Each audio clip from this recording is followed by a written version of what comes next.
Alright, today I have this 2015 Honda Civic Si, and it's asking for a code.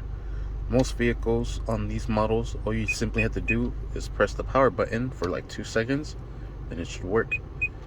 But it's not. Alright, what we're going to do is hold the power button, the eject, and the home button at the same time. Let me see if I could do this. Eesh, probably not. Let me see. Aha. There you have it. And this comes up to this other menu. What we're going to do is we're going to go to detail information and settings.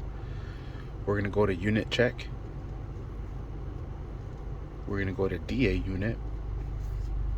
And there we have it. There's our serial number.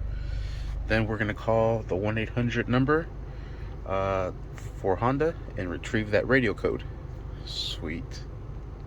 That is how you're able to retrieve your serial number on your 9-gen Honda Civic in case it's asking for a code and you don't know it and they're asking for the stereo serial number. That is essentially how you do it. I don't know how I did it. There it is.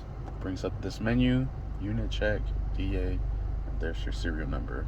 Thank you for watching. Please like and subscribe.